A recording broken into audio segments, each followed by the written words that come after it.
ہماری طرف سے اور سما کی طرف سے آپ کو بہت بہت عید مبارک۔ تو ملک بھر میں خوشیوں کے ڈیرے ہیں، میٹھی عید پر میٹھے بول، ہر سو خوشیوں کی برسات اور چاہت کی مٹھاس ہے۔ گلے شکوے مٹ گئے ہیں، سب گلے لگ گئے ہیں۔ عید الفطر پورے مذہبی جوش و خروش سے منائی جا رہی ہے۔ کراچی، لاہور، پشاور، کوئٹہ اور اسلام آباد سمیت چھوٹے بڑے شہروں میں نماز عید کے اجتماعات ہوئے۔ ملک کی ترقی و سلامتی اور امت مسلمہ کے اتحاد کے لیے خصوصی دعائیں کی گئیں۔ صدر آصف علی زرداری نے نواب شاہ جبکہ وزیر اعظم شہباز شریف نے لاہور میں نماز عید ادا کی۔ سما کی جانب سے اہل وطن کو عید کی ڈھیر مبارکباد۔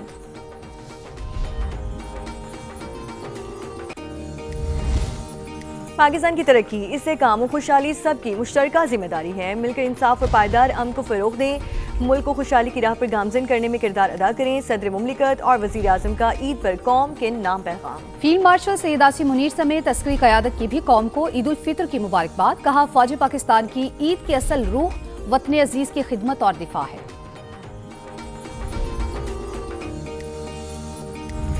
اور وزیر اعظم شہباز شریف کا عید پر چیف آف ڈیفنس فورسز سید آصم منیر سمیت عسکری اور سیاسی قیادت سے ٹیلی فونک رابطہ، عید کی مبارکباد دی اور نیک تمناؤں کا اظہار کیا۔ اعظم شہباز شریف کے عسکری اور سیاسی قیادت سے ٹیلی فونک رابطے، عید الفطر کی مبارکباد دی۔ وزیر اعظم نے chief of defence forces field marshal Syed Asim Munir, air chief marshal Zaheer Ahmed Babar Sidhu اور نیول چیف ایڈمرل نوید اشرف کو الگ الگ ٹیلی فون کیا۔ عید کے پرمسرت موقع پر مبارکباد دیتے ہوئے نیک خواہشات کا اظہار کیا۔ وزیر اعظم نے عید کے دن اہل خانہ سے دور وطن کے دفاع میں مصروف افسران اور جوانوں کو خراج تحسین پیش کرتے ہوئے ان کی خدمات کو سراہا۔ وزیر اعظم نے سیاسی قیادت سے بھی رابطوں کا سلسلہ جاری رکھا۔ اسپیکر قومی اسمبلی سردار ایاز صادق، چاروں صوبوں کے گورنرز، وزرائے اعلیٰ اور مختلف سیاسی جماعتوں کے قائدین سے گفتگو میں عید کی مبارکباد دی۔ چیئرمین پیپلز پارٹی بلاول بھٹو، سربراہ جے یو آئی مولانا فضل الرحمان اور صدر آئی پی پی عبدالعلیم خان، خالد مقبول صدیقی، ایمل ولی خان، خالد حسین مگسی اور چودھری صالح حسین سمیت دیگر رہنماؤں سے بھی ٹیلی فونک رابطہ کیا۔ ٹیلی فونک گفتگو میں باہمی نیک خواہشات کا تبادلہ بھی ہوا۔ وزیر اعظم نے اس موقع پر ملک کی سلامتی، ترقی اور عوام کی خوشحالی کے لیے مل کر کام کرنے کے عزم کا اظہار بھی کیا۔ سرحد پار سے دہشت گردوں کو ملکی سلامتی کو نقصان نہیں پہنچانے دیں گے۔ فیلڈ مارشل آصم منیر کا دو ٹوک پیغام۔ سید آصم منیر نے عید الفطر کرم میں فوجی جوانوں اور افسران کے ساتھ گزاری۔ ملک میں امن و استحکام اور عوام کی ترقی و خوشحالی کے لیے دعائیں۔ سپہ سالار نے آپریشنل کامیابیوں کو شہداء کی عظیم قربانیوں کا نتیجہ قرار دیا۔ افغان سرزمین پاکستان کے خلاف استعمال نہیں ہونی چاہیے، کسی کو ملک کی سلامتی کو نقصان پہنچانے نہیں دیں گے۔ فیلڈ مارشل کا طالبان رجیم کو دو ٹوک پیغام۔ سید آصم منیر کا اگلے مورچوں کا دورہ۔ کرم میں پاک افغان سرحد پر تعینات افسروں اور جوانوں کے ساتھ عید منائی، گلے لگا کر مبارکباد دی۔ ملک کی سلامتی اور خوشحالی کے لیے دعا، جوانوں کے پیشہ ورانہ مہارت اور بلند حوصلے کی تعریف۔ آپریشن غضب للحق میں کامیابیوں پر شاباش دی۔ فیلڈ مارشل نے کہا، آپریشن غضب للحق کا مقصد دہشت گردوں کے نیٹ ورکس کا خاتمہ اور سرحدی علاقوں میں دیر پا امن یقینی بنانا ہے۔ پاکستان علاقائی امن و استحکام کے لیے پرعزم ہے۔ چیف آف ڈیفنس فورسز نے آپریشنل کامیابیوں کو شہداء کی عظیم قربانیوں کا نتیجہ قرار دیا۔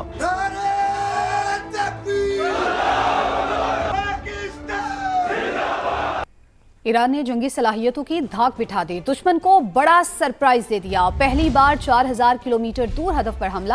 بحر ہند میں ڈیاگو گارشیا جزیرے پر امریکہ اور برطانیہ کے مشترکہ اڈے پر بیلسٹک میزائل داغ دیے۔ ایران کی جانب سے اسرائیل پر بھی میزائلوں کی برسات۔ وسطی اسرائیل میں ایرانی میزائل ہدف پر لگ گئے۔ کئی عمارتیں تباہ ہو گئیں۔ ایران نے اسرائیل کا F-16 طیارے کو ہٹ کرنے کا دعویٰ بھی کر دیا ہے۔ ادھر عرب امارات نے مزید میزائل اور ڈرونز مار گرانے کا دعویٰ بھی کیا ہے۔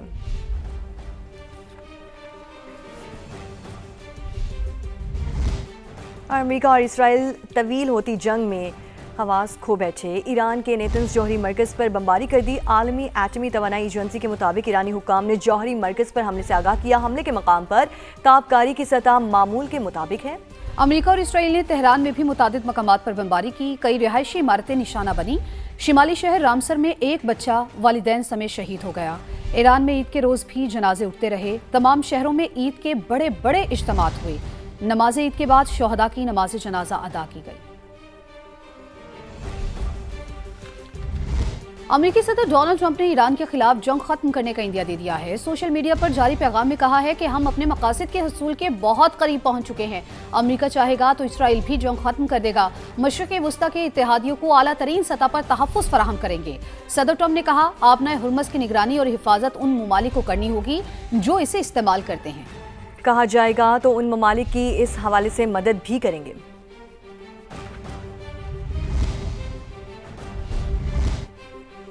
ایران نے آبِ ہرمز کو بند نہیں کیا، صرف امریکی جنگ سے وابستہ ممالک کے جہازوں پر پابندی ہے، دیگر ممالک کو سیکیورٹی خدشات کے باوجود سہولت فراہم کی جا رہی ہے۔ تہران جاپانی جہازوں کی آمد و رفت میں سہولت دینے کے لیے بھی تیار ہے۔ ایرانی وزیر خارجہ کا جاپانی میڈیا کو انٹرویو۔ عباس اراغچی نے کہا کئی ممالک ثالثی کی کوشش کر رہے ہیں، امریکہ نے سنجیدگی ظاہر نہیں کی۔ ایران جنگ بندی نہیں بلکہ جنگ کا مکمل اور مستقل خاتمہ چاہتا ہے، ضمانت دی جائے کہ دوبارہ حملہ نہیں ہوگا، نقصانات کا ازالہ بھی کیا جائے گا۔ خطے میں تمام مسلمان ممالک ہمارے بھائی ہیں، ہمارا آپ کے ساتھ کوئی تنازع نہیں۔ ایرانی صدر کا عید الفطر پر مسلمان ملکوں کے نام پیغام۔ مسعود پزشکیان نے کہا ہمارے اختلافات سے صہیونی دشمن کو فائدہ پہنچ رہا ہے، اللہ سے دعا ہے عید الفطر ہمیں متحد رہنے کی طاقت دے۔ روسی صدر پیوٹن نے ایرانی ہم منصب کو عید اور نوروز کی مبارکباد دی۔ اپنے پیغام میں روسی صدر نے کہا کہ ماسکو تہران کا وفادار دوست اور قابل اعتماد شراکت دار رہے گا۔ آگے بڑھیں اور آپ کو بتائیں، وزیر اعظم شہباز شریف کی میاں نواز شریف سے جاتی عمرہ میں ملاقات، عید کی مبارکباد دی۔ ملک کی مجموعی صورتحال پر تبادلہ خیال کیا گیا۔ ملاقات میں وزیر اعلیٰ پنجاب مریم نواز بھی موجود تھیں۔ وزیر اعظم نے نواز شریف کو خطے کی صورتحال اور عوام کو پٹرول میں دیے جانے والے ریلیف سے متعلق آگاہ کیا۔ صدر نون لیگ نے کہا عوام کو زیادہ سے زیادہ ریلیف دینے کی کوشش کریں۔ وزیر اعظم اور وزیر اعلیٰ پنجاب عوام کی مشکلات کم سے کم کرنے کے لیے بھرپور اقدامات جاری رکھیں۔ وفاقی وزیر اطلاعات عطا تاڑر کہتے ہیں وزیر اعظم نے کہا کہ عید پر اپنی قوم پر بوجھ نہیں ڈال سکتے، ہو سکتا ہے عالمی منڈیوں میں تیل کی قیمتیں مزید بڑھ جائیں، قوم متحد ہو کر تیل کی بچت کے اقدامات کرے۔ وزیر پیٹرولیم علی پرویز ملک بولے پورا خطہ آگ کی لپیٹ میں ہے، عید کے دن ہماری خوشیاں مدھم ہیں۔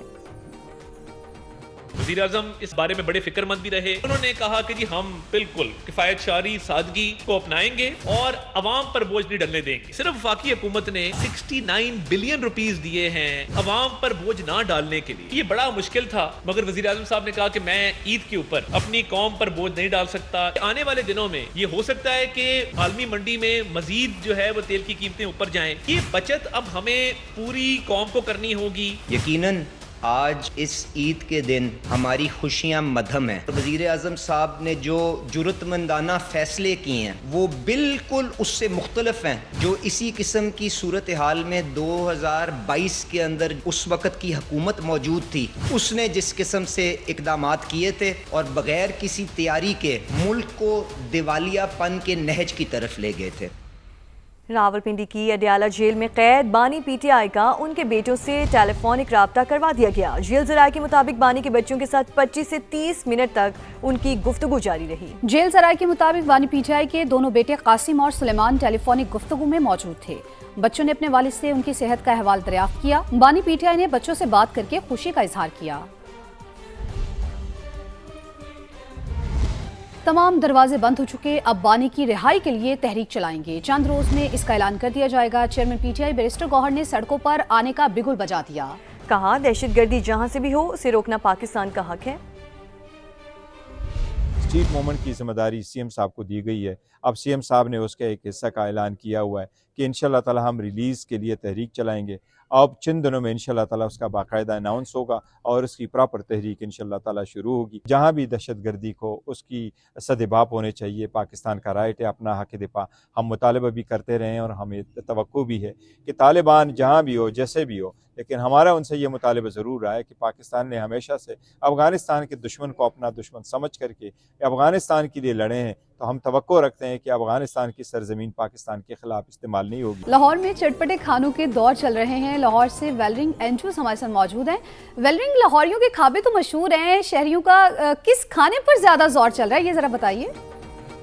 جی بالکل، گھروں میں دعوتوں کے بعد شہریوں کی بڑی تعداد خوابوں پر ہاتھ صاف کرنے کے لیے مختلف فوڈ پوائنٹس کا رخ کر رہے ہیں، جہاں پر باربیکیو، کڑاہی اور توا پیس بھی کھایا جا رہا ہے اور مختلف کھانوں سے لطف اندوز بھی ہوا جا رہا ہے۔ تو اس وقت میرے ساتھ ایک فیملی موجود ہے جو کہ کھانا بھی کھا رہی ہیں، بچے بھی ان کے ساتھ ہیں، اور ان سے بات کرتے ہیں کہ کس طرح سے عید کو انجوائے کر رہے ہیں۔ سارا دن گھر میں کام کر کے بندہ تھک جاتا ہے عید کا دن، پھر رات کو میں نے کہا ہسبینڈ سے نہیں، اب رات کا کھانا بچوں کے ساتھ باہر ہی کھائیں گے، تو بس پھر اس طرح عید کا دن تو بہت اچھا گزر رہا ہے۔ بچوں کی تو زیادہ ڈیمانڈ یہی ہوتی ہے پیزا برگر کی، لیکن بیگم کا بھی ماننا ہے